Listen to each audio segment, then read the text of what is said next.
Are looking at 2 chapters today, and we're also going to skip a couple of chapters because we don't have infinite amount of time to go through every chapter. So there are so many images and ideas in Revelation, and to keep this study going for months and months, we're going to skip chapters 14 through 16 as we keep focusing on the big idea.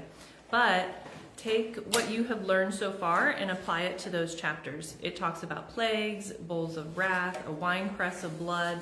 I'll give you one idea to always keep in your head. It's symbolic for what? And so you read, as you read through those chapters, I want you to ask yourself, what is the symbolism behind this? It's not going to be a giant winepress of blood as high as the horse's bridle and for 2 miles in every direction. That's intense. All right. So we're going to read Revelation 17. It's 18 chapters. So does anybody want to either take the whole thing or split it up? 18 verses. 18 verses. I say chapter.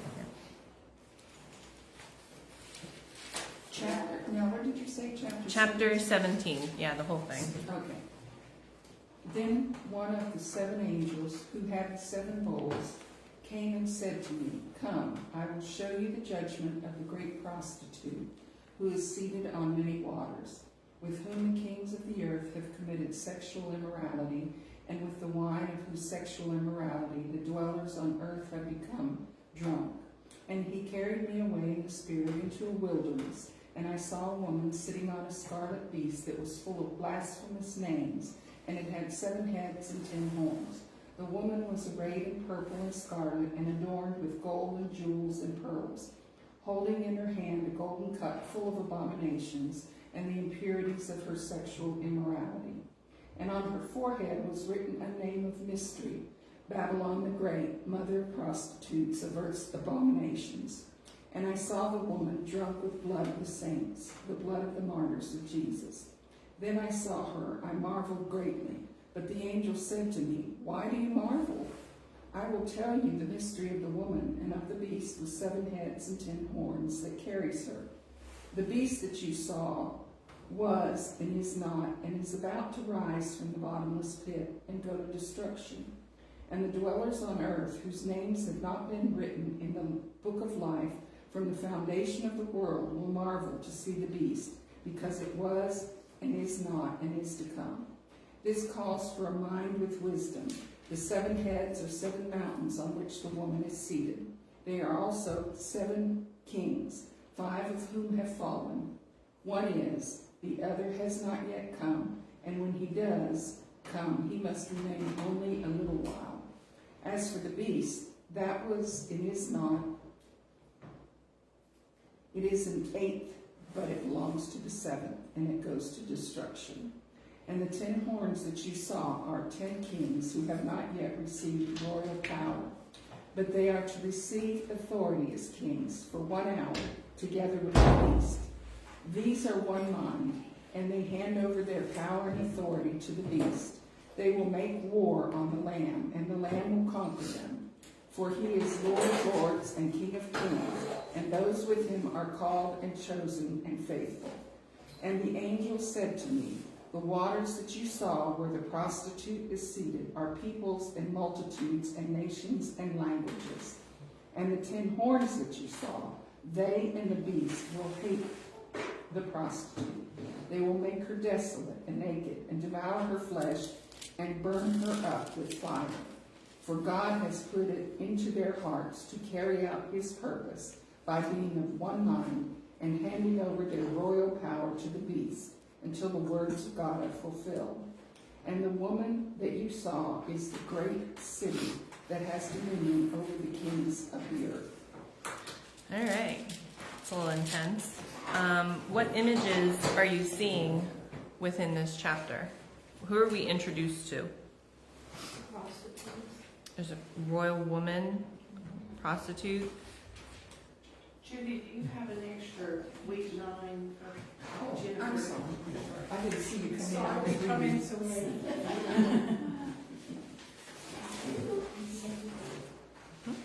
All right, so we have a royal woman, and she's identified as a prostitute. Is there anything else in there? It's crazy imagery. Of who she is that what you said? No, there's something else besides the The prostitute. horns and the heads and the... Yeah, that crazy beast, the red beast that she's sitting on. Today we see a royal woman sitting on a terrifying beast. We've been introduced to a royal woman before. Is she the same from chapter 12? No, definitely not. That woman is identified as the church, and this one is identified as a prostitute. So there's a lot of people who are like, oh, they're the same. No, just because it's called a woman doesn't mean they're the same woman, okay? So who is she? She's a prostitute. She's evil. She is not the woman from chapter 12. We're meant to compare these two women, okay? And how is she dressed? 17:4-6. Looks like she's dressed in royal garb, Mm-hmm. Let's see. nobility and wealth. Purple, scarlet, gold, stones, pearls, a golden cup in her hand, and yeah. So she's dressed very nicely. So what was John's response to her? He was marveling. He was so enamored that the angel kind of shakes him and is like, no, I'm going to tell you who she really is. Like, he was like amazed with her, like almost kind of pulled in by who she was in her beauty. So John, who lived with Jesus, was still enamored with this evil prostitute. So we have two women being held up, the church and the prostitute. Throughout the Bible, we see that adulteries and immorality is spiritual.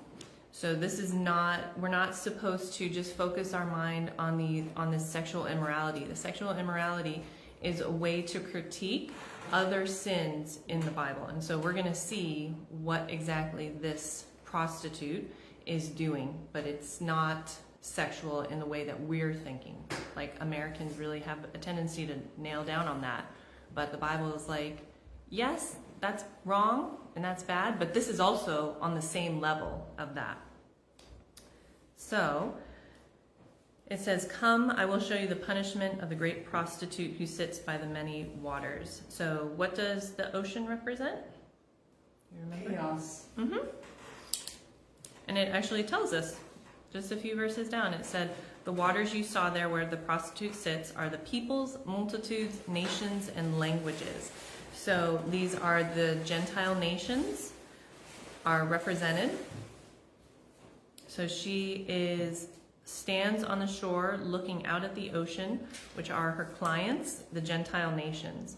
So then we're like, okay, she is getting things from these Gentile nations. And also at the same time, the waters represent chaos, which can also represent the wilderness. So it can be both. It's also symbolism for the wilderness. Okay. Now, have you ever heard of the 7 hills? Have you ever heard that term before? You have? I haven't. I don't know in what context. Yeah. It's like in the back of your head, you're like, I have no idea. The 7 hills represent the 7 hills of Rome. Yeah. This adulteress, yeah, exactly. This adulteress who is turned towards idols and causes others to turn towards idols is held up and supported by Rome. So this woman is sitting on this beast that represents Rome. Because this beast, if you were to try and draw down all the descriptions of it, there's 7 hills, there's 10 heads, and there's 7 horns, and scarlet, and just hills on a beast, and it's just weird. So you just take these symbolisms and you're like, oh, 7 hills, that's Rome. So this woman is being propped up and supported by Rome. All right. So who do you think this prostitute is? Unbelievers. Some say Babylon, but Babylon wasn't a big player at this time. They were defeated hundreds of years prior to this. Oh, well, Rome then. Oh, maybe Rome? It was the current power occupied by the land. Maybe it's a combination of those nations, or maybe a system of the world. So in Revelation 18, 11 through 14, let's go ahead and read that part. 18, 11 through 14. I'll read it. Okay. The merchants of 18:11, The merchants of the earth will weep and mourn over her, because no one buys their cargo any longer. Cargo of gold, silver, jewels and pearls, fine linen, purple, silk, and scarlet, all kinds of fragrant wood products, objects of ivory, objects of expensive wood, brass, iron, and marble. Cinnamon spice, incense, myrrh, and frankincense, wine, olive oil, fine flour, and grain, cattle and sheep, horses and carriages, and slaves, human lives. The fruit you crave has left you, all your splendid and glamour things are gone, they will never find them again. All right. So, based on this is a critique on the system of the world based on shopping and commerce. It's why all those things were listed here. They're not just randomly telling you all these things. Seven Hills is obviously Rome, and the majority opinion of most scholars think that this harlot represents Rome as well. But does that make any sense? That Rome is holding up and supporting Rome? But there are scholars who think this is a personified version of the prostitute from Hosea. So how was Israel personified when the prophets were preaching against the nation?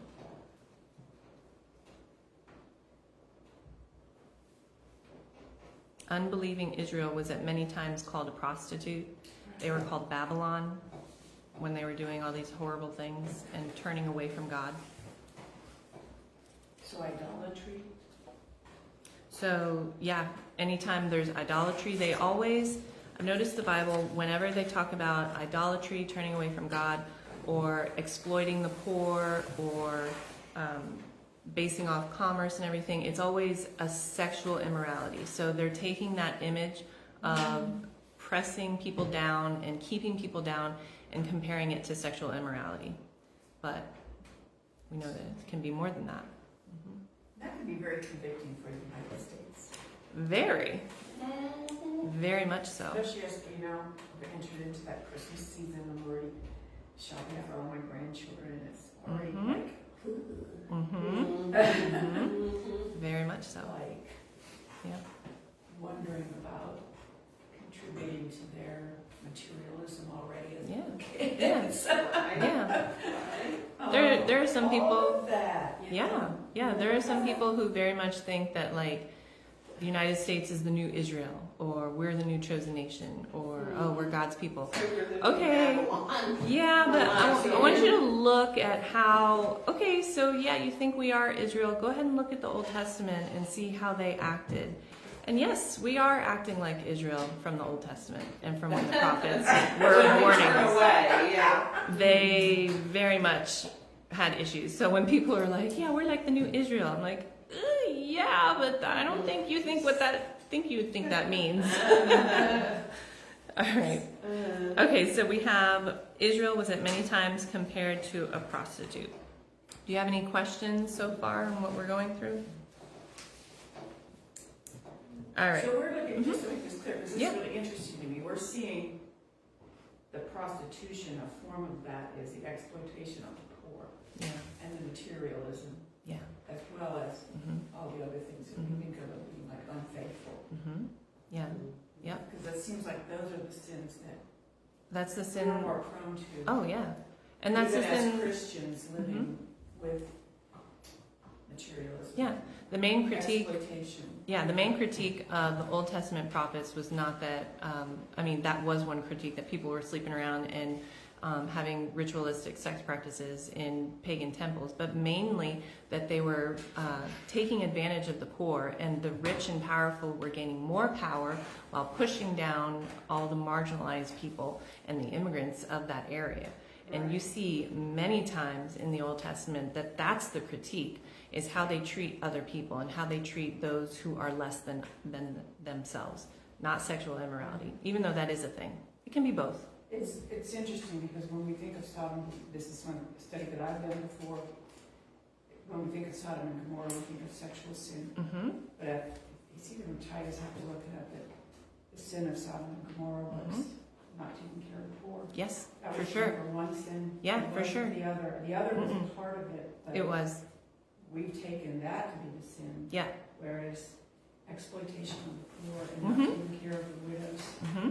Yeah. was Yes. the primary sin of Sodom and It Gomorrah. is you nailed it right on the nose. The angels came into the city and they were supposed to be taken into somebody's home and cared for as immigrants in that city. Instead, Lot was like, oh no, I know what's going to happen to you. Come on, get in our house, get in our house. And then the people came and tried to abuse them. Yeah. Abuse of immigrants in a city. Yeah. Sounds a little familiar. I thought it was more about idolatry. Well, idolatry as in, It's all there, but. yeah, it's all encompassing. It's like saran wrap. You know those gift toys that you wrap saran wrap in? You just keep on pulling out gifts and it just keeps on going. The sin just keeps on coming. That makes sense. Yeah. All right. So, if you want an intense read, you can read Ezekiel 16, though I warn you, don't read this to your children, okay?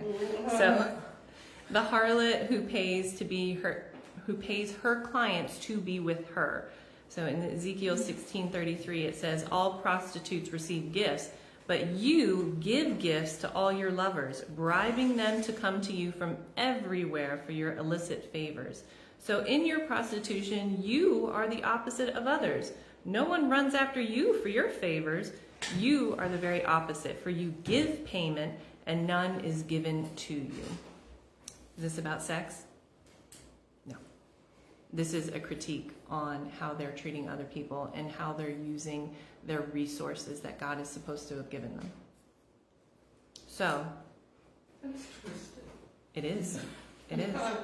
And you see how Americans just like focus in on the sexual immorality and they totally forget about everything else. They're like, oh yeah, no, it's okay that immigrants are being treated badly, that the poor are being mistreated. But if you have sex outside of marriage, oh no, that's really bad. But no, God's like, no, all of it is bad. All of it is not great. It breaks relationship with you and your other fellow human beings, and it breaks relationship between you and God. All of it. So, Here's the verse, I just real quick. Ezekiel 16:49. Sodom's sins were pride, laziness, and gluttony, while the poor and needy suffered outside her door. She was proud and did loathsome things, so I wiped her out, as you have seen. yeah. So like, Pride, laziness, gluttony, and the poor and needy suffering outside of her door. yeah. And then she was proud and did loathsome things, so that's all part of it. It's not like It's it's in. not. but Yeah, yeah. We have focused on the. Yeah. So like when people say like sexual assault is just what that is. It's not just that. It's about somebody having power over somebody else. It involves pride. It's more than just the act. It's the heart behind it and the mind, the depraved mind that is doing that action. Okay? So, Israel was the harlot to Rome. So in 11 through 14, we had all that list of all these things. So if we are thinking that Israel's the harlot to Rome, and Rome is propping up Israel, and Israel is collecting all of these things, because the merchants of the earth, so that represents all the other nations. And so the merchants of the earth will weep and mourn over the harlot, because she's not buying their cargoes anymore. So why would Israel buy cargoes of gold, silver, precious stones, pearls, fine linen, purple silk, scarlet cloth, citron wood, and articles of every kind made of ivory, bronze, iron, marble, cinnamon, spice, incense, myrrh, frankincense, wine, Sounds like olive oil? stuff for the temple. Yeah, exactly. It's a list of goods. It's a shopping list of the building materials for the function of the temple. Yeah, exactly. The charge of fornication or trafficking is an economic charge. Rome lives by its predatory trade, trafficking its resources when all roads lead to Rome. This is an economic and political critique of Rome and Israel. So this list of goods, it's a list of the building material for the function of the Jewish temple.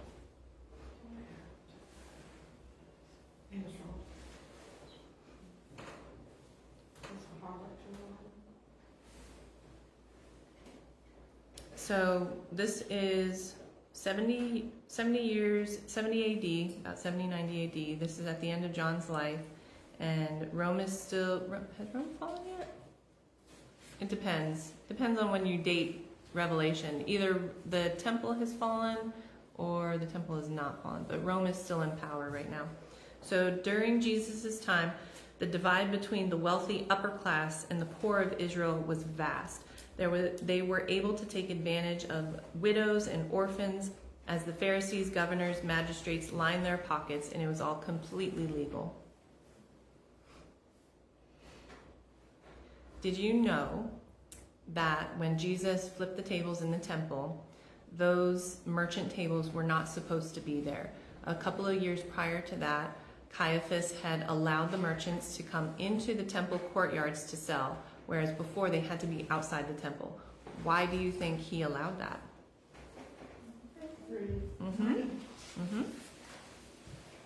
And it was legal. All right, in 1810, it says, terrified at her torment, they will stand far off and cry, woe, woe to you, great city, you mighty city of Babylon. In 1 hour your doom has come. Do you know what great and mighty city fell in an hour? It definitely wasn't Rome. It took a long time for Rome to fall. There was one city that fell in an hour. This is, let's see, depending on your timeline on when this was written, this was just around either 70 or 80 AD. It was the Eternal City. The Jewish temple fell in a single hour in 70 AD. They left not one stone on top of each other. After the temple was destroyed, biblical Judaism had come to an end. So, why would the biblical practice of Judaism be impossible after this destruction? Well, they had to have a temple for God to be, for them to worship God. What did they do in the temple that made them right with God? Sacrifices. They could not make those sacrifices anymore. Therefore, they could not ever have a restorative relationship with God. So the central system to Judaism is sacrifice, and present-day Jewish people do not have the ability to carry out this act of worship. So they are Jewish, but they are not technically Old Testament practicing Jewish because they can't. Spiritually speaking, this was completely devastating for the Jewish people. So where were you on September 11, 2001? Sitting at a conference. Oh, really? Wow. Did they announce it? Yeah, we turned the TV on, it's throughout the state of California. And you saw it? Oh, man. That's intense. Homeschool co-op. You were in a homeschool co-op? Did you guys watch it?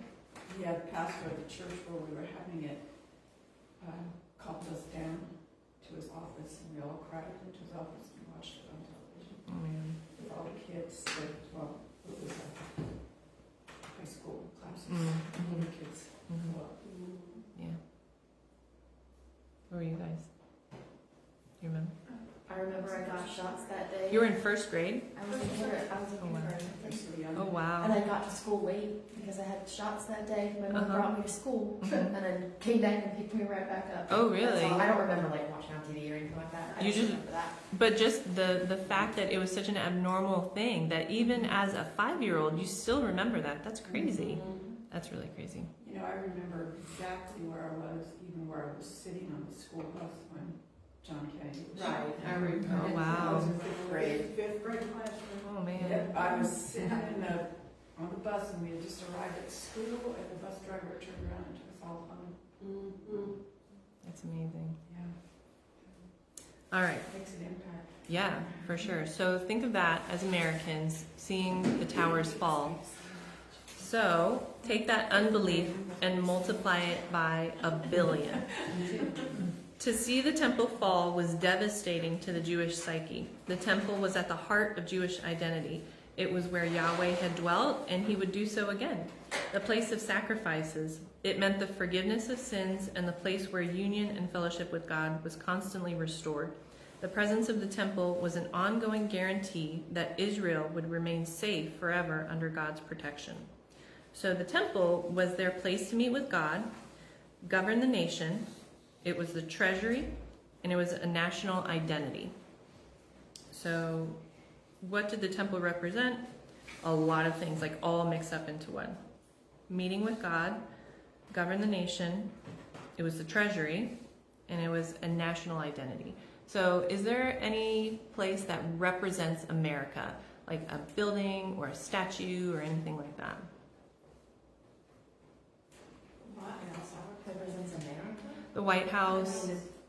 The Statue of Liberty. Okay, so yeah, let's take the Statue of Liberty. Imagine the Statue of Liberty, and then around it is a building where Congress meets, and then inside of that is all of our American priceless treasures and artifacts, and where we make our money.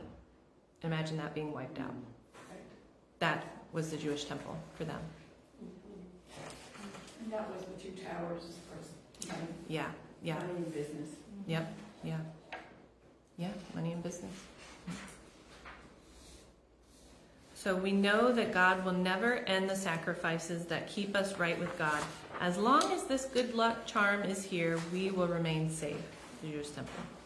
In verse 17, in chapter 18, verse 7, she says, "I sit as a queen and I will never see mourning." So this is Israel saying this. They thought that God owed her perpetual safety because of that building. But we know that God ended the sacrifices by offering one final sacrifice for all the people. This sacrifice was outside the temple and outside of the city. Through Jesus' death and resurrection, a new temple was built. Where is this temple and what is it made of?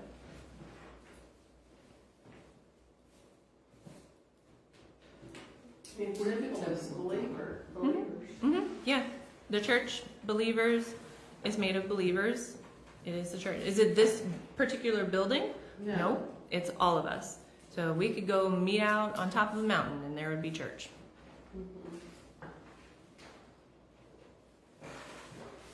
So Israel's judgment, which Jesus had been hinting at throughout his entire ministry, takes the form of Rome destroying the temple. So have you heard in the end times ideas that the Jewish temple needs to be rebuilt before Jesus comes back? So why is that? Okay, so why is that problematic? If the Jewish temple needs to be rebuilt so that Jesus can come back, does that make any sense? No. Oh, because we're the temple now. Yeah. Like, Yeah, exactly. The Jewish nation was still clinging to that building when Jesus had already made the final sacrifice. So that building was basically a pagan temple now. And so God was like, all right, it needs to go. You need to cut off this way that you think that I still interact with you. So this is why the temple will never be rebuilt. Despite some future predictions by Christian Zionists, this is why dispensationalism can be extremely dangerous. If you view Revelations is that the temple needs to be rebuilt, that encourages a violent overthrow of a large number of Muslim people who worship at the Dome of the Rock. They want reunification of Jerusalem and to take back the territory no matter what. So we see why it's a spiritual problem. It's also a physical problem, because do you think that Muslim people in the Dome of the Rock would just be like, okay, totally fine? No, it would be a major war with probably the entire world getting involved somehow. We're not just looking at our lives spiritually and like, oh yeah, this is what God wants. No, just leave them alone. So it would not be followed by the rebuilding of another physical temple, but instead the establishment of the Messianic community that focused on Jesus and would replace the temple once and for all. Jerusalem had become the harlot instead of the transmitter of grace. They became a karma religion. You do for God, He does for you. Just make the sacrifice, follow the rules, and God owes you a blessing. Refusing to accept God's complete way, they cling to the law and are no longer amazed by His grace and His sacrifice. But isn't that the opposite of a relationship with God? Descending into legalism, losing the awe of His forgiveness, proving we are right while looking down on others. We are to be astounded by His grace, His undeserved forgiveness. So read and listen to other denominations of Christianity to keep the grace fresh in our hearts. Be wrapped in his righteousness every day and what you have been gifted. Come out of the universal way of keeping ourselves right by following the rules. Don't lose the exceeding wonder of grace. So the Jewish people had forgotten what it was like to truly follow God. It wasn't about just chasing down rules and doing these things to be right with God. They lost the way to bless others and to love others. And this is a critique on that. So, how can we keep the wonder of grace alive in our hearts? How would you do it?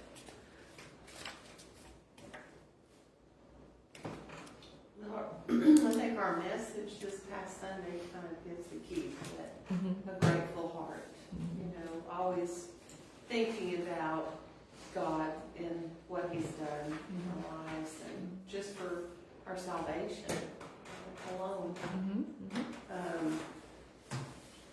Just living in a state of thankfulness to God. I think keeping our eyes wide open for what God's doing around us and acknowledging with praise and thanksgiving, just seeing it. Yeah. You know? Yeah.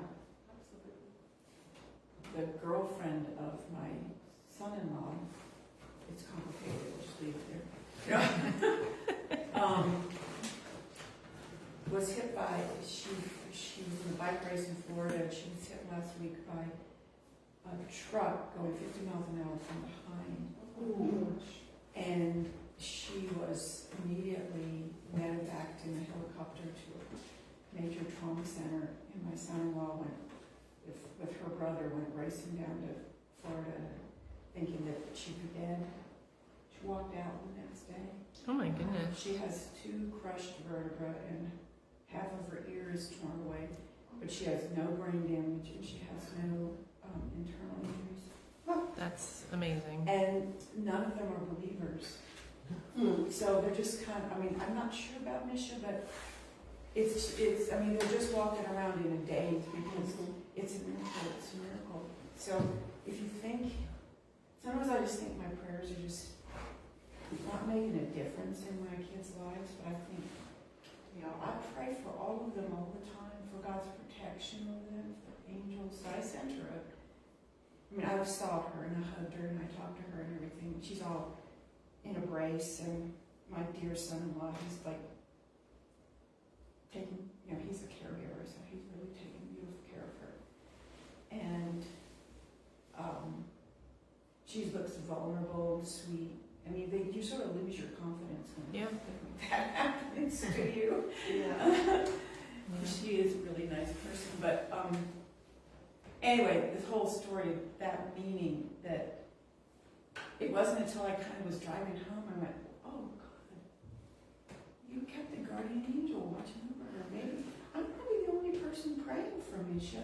There might be somebody else, but you know, there could be, but because you think sometimes you pray for your unbelieving family or your lost family, and it just was like a testimony to me that God is at work, and He was protecting her. And my granddaughters kept saying, "It was such a miracle, Nana. It was such a miracle." And I said, "Yeah, it was." Yeah. So I wanted to let her know that I just told her that I was a Jesus person, and I prayed for her all the time, and I knew that God had protected her, and you know, I just put a little testimony out there, and which she seemed to really appreciate. So God's at work. Yeah. But that's ways of seeing His grace. Like, I mean, it took me a while to kind of get it. Like, it was like, oh, that was just lucky. No. Yeah. That's neat. Yeah. In your studies, where did you think the idea came from that a temple had to be rebuilt? Is that just Jewish pride or Jewish? No, that's John Nelson Darby in 18 something or whatever. What is it? His name is John Nelson Darby. He's the one who created all of dispensationalism, and so that includes rapture and Antichrist, 7 years of tribulation, 1,000 years of the church reigning and ruling. I think the key was that the Jewish temple had to be rebuilt so that 144,000 Jewish people would start witnessing to everybody. And then there's the it's a lot of piece together that he did. And not a lot of his beliefs are in Revelation. He just takes random verses from all over the Bible and doesn't take the context of those verses within the whole chapter. He just picks out verses to put together his idea of what it is. But if I'm not mistaken, it started with him, and then when Christian Zionists, those are the people who want all the Jewish people to go back to Israel and take over all the land. And so it comes up from that idea. Did Jewish people want to rebuild it? I mean, it's so, I just looked this There are up. some who do. But it was never rebuilt, so. I I just do wonder why wonder they about didn't that. rebuild it after 70 AD. Because you mean after, I mean, when after it Babylon? happens, yeah, Oh. 70 AD, why they didn't rebuild it then? Because Rome obliterated them and scattered them all over the That's right, place. scattered all over the They place. they only came back to Israel and made the nation in 1949, whatever it was. World War II, Yeah. So just like That's right. Assyria scattered the northern tribes, and what they did was they took the northern tribes and they assimilated them into other cultures. So now the northern tribes are integrated with pagan people, and so now they're Gentiles. So that's where you get the Samaritans from. They're half Jewish, half Assyrian. So, and that's likely what happened with the Jewish people. But they also went into little neighborhoods. So, yeah. Because it seems like without the temple sacrifices, there really isn't a Jewish religion. I mean, wonder what technically- Jews do. I mean, I wonder what Jews, So, how There- what they do when they get together in the synagogue. Like, Okay. What do they base Yeah. what they do on? Okay, so I'm just this is a curious. I don't way know. that this is how sometimes social media is a good thing, because there's this woman that I follow, Miriam something, and she's an Orthodox Jew, and she shows what her life is like. So I wouldn't be able to answer that, but she probably would be able to. And she's very gracious and she's very kind, and I can find out her real, her full name, so you can look her up.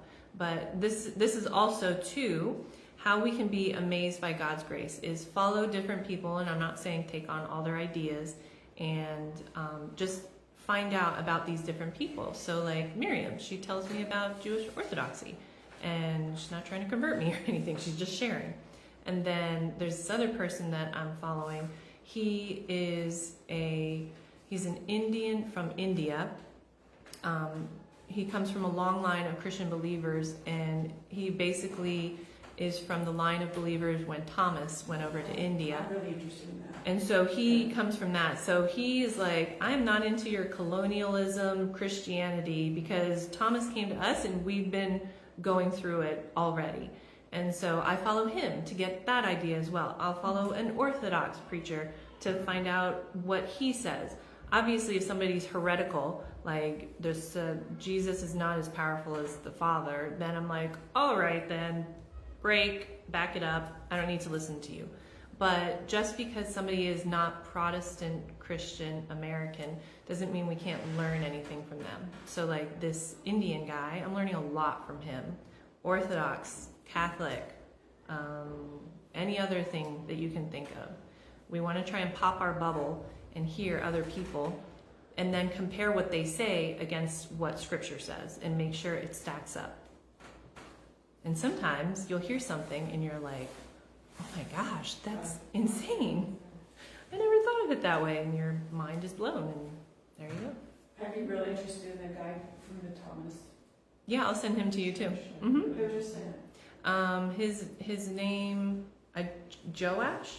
Just said. Thomas Joash. I don't remember. I just scroll through Instagram and he pops up and I'm like, oh, I like you. So, and I listen to him. But I'll send him, and I'll send the Orthodox Jewish lady as well. You can follow them. They're really This cool. is fiction, but have you read Joel Rosenberg's books? Mm-mm. He's a Jew. Mm-hmm. They're fiction, but this lack of I ate his books up. Mhm. They're about this thick. Mm-hmm. What's his name? Joel Rosenberg. This lady at Lakewood Church started giving me the books. This last series, because he's written a ton, this last series starts with an issue. And it culminates and it walks you off. And I've checked, a lot of the stuff he has in there is true, but it walks you all the way through. What you referred to a while ago is when it all comes together, it will be chaos and a fight. And of course it's nuclear, but